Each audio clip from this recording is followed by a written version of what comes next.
একটা রমজান মাসে একজন মানুষ চাইলে তার আগের বছরের সমস্ত গুনাহ, সমস্ত পাপ, সমস্ত অপরাধ এই সবগুলোকে ভ্যানিশ করে দিতে পারে এবং আগামী এক বছরের জন্য সে নিজেকে নিষ্পাপ করে ফেলতে পারে। এই জন্যই রমজান এসছে। আল্লাহ তাআলা আমাকে আপনাকে রমজানকে সার্থক করার মতো ইবাদত বন্দেগী করার প্রস্তুতি এখন থেকে গ্রহণ করার তৌফিক দান করুন। আমাদের রমজানকে যদি আমরা সার্থক করতে চাই, সর্বপ্রথম যে প্রস্তুতিটা নিতে হবে ভাইরা আমার, সেটা হলো তওবা এবং ইস্তেগফার করতে হবে। এখন থেকে তওবা এবং ইস্তেগফার করতে হবে।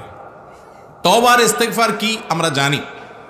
ইস্তেগফার মানে হলো আল্লাহর কাছে আমাদের কৃত অপরাধগুলোর জন্য ক্ষমা প্রার্থনা করা, আর তওবা মানে হলো অবাধ্যতার নাফরমানির পথ ছেড়ে দিয়ে আল্লাহর হুকুম মানার পথে আল্লাহর রহমতের ছায়াতলে চলে আসা, আল্লাহর গোলামির পথে চলে আসা, নাফরমানির পথ বাদ দিয়া। এই রুট চেঞ্জ, ট্র্যাক চেঞ্জ, পথ এবং সড়ক পরিবর্তন, এটাকে বলা হয় তাওবা।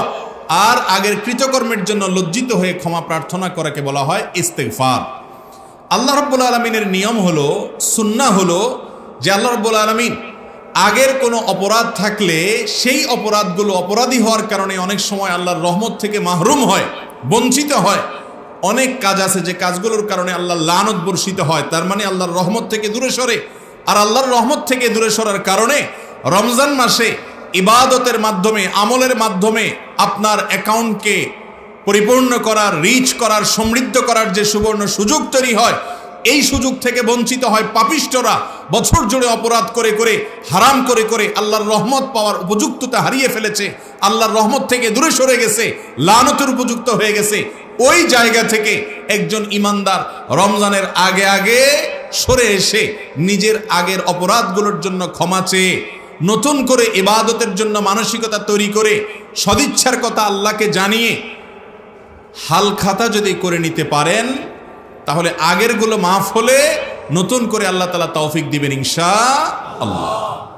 মক্কার হারামের সম্মানিত ইমাম শেখ আব্দুর রহমান আস-সুদাইস, তার কাছে একবার কিছু তরুণরা গিয়েছেন, যে বললেন যে শেখ, ওস্তাজ, আমরা প্রতি বছর রমজানের শুরুতে মনে করি অনেক আমল করব, 2 খতম 3 খতম কোরআন দিব, অনেক ইবাদত বন্দেগী করব, এক রাকাতে এবার তারাবির নামাজ মিস করব না, রোজা তো মিস করার প্রশ্নই ওঠে না, সমস্ত নেকামলগুলো ঠিকঠাক মতো করব, এবার রমজানে কোনো গান শুনবো না, হারাম কিছু করব না, পরিকল্পনা করি।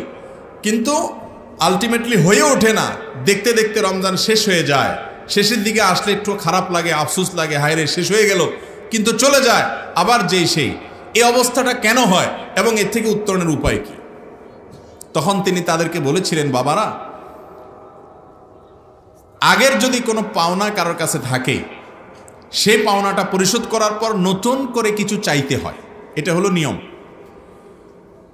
আমরা বেশিরভাগ মানুষ বছর জুড়ে এত নাফরমানি, এত গুনাহ, এত পাপাচার, এত অপরাধ, এত অন্যায়, এত নিজের প্রতি নিজে কুঠারাঘাত, এত আল্লাহর রহমত থেকে দূরে সরে গেছি যে আল্লাহ রাব্বুল আলামিন রমাদানের এই বিশেষ অফার, বিশেষ মৌসুম, বিশেষ সুবর্ণ সুযোগ, এইটাতে আল্লাহ যাদেরকে সাধারণ ক্ষমা ঘোষণা করেন, গণহারে মাফ করে দেন, অফুরন্ত রহমতের ভান্ডার ঢেলে দেন।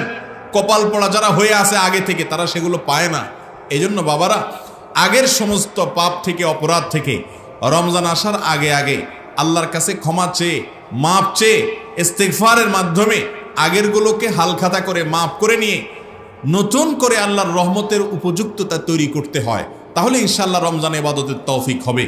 এইখান থেকে আমরা জানলাম যে রমজানের প্রস্তুতির অংশ হিসাবে প্রথম যে কাজটা আমরা করব তা হলো আগের সমস্ত অপরাধ বছর জুড়ে করেছি, এখন থেকে একটু নামাজের পরে, নামাজের শেষ বৈঠকে দোয়া কবুল হয়, সেজদায় দোয়া কবুল হয়, শেষ রাতে দোয়া কবুল হয়, জুমার দিন আসরের পরে দোয়া কবুল হয়, বৃষ্টির সময় দোয়া কবুল হয়, আজানের সময় দোয়া কবুল হয়, মুরগির ডাকের সময় দোয়া কবুল হয়। দোয়া কবুলের বহু জায়গা আছে। এই সময়গুলোতে বিশেষভাবে একটু মনে মনে আল্লাহর সাথে কথা বলবো যে আল্লাহ, আমি তো গত 1 বছর ধরে এত অপকর্ম করেছি, এত অন্যায় করেছি, এত অপরাধ করেছি, এত গুনাহ করেছি, যে আল্লাহ, আমি তো আপনার নতুন করে রহমত পাবো, রহমত চাইবো, সে মুখই আমার নাই। আপনি আমার আগেরগুলাকে মাফ করে দেন।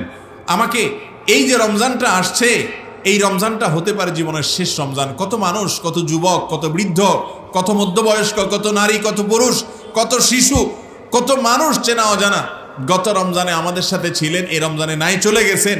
আল্লাহ, হতে পারে এটা আমার শেষ রমজান। রমজান হলো সারা বছরের, সারা জীবনের গুনাহকে মাফ করার সবচেয়ে বড় সুযোগ। আল্লাহ, এই সুযোগটা যেন হাতছাড়া না হয়, এই জন্য আগেরগুলো আপনি মাফ করে, ক্লিন করে, আমার প্রোফাইলকে পরিচ্ছন্ন করে আমাকে নতুন করে আপনার রহমতের উপযুক্ত করে দেন। এই দোয়াটা করবো তো ইনশাআল্লাহ। এটা হলো রমজান আসার, রমজানকে সার্থক করতে হলে, সফল করতে হলে রমাদান মাসকে কেন্দ্র করে প্রথম প্রস্তুতি, আগেরগুলোর জন্য তওবা করা, ইস্তেগফার করা। আল্লাহ আপনাকে, আমাকে, আমাদের সবাইকে তৌফিক দান করুন।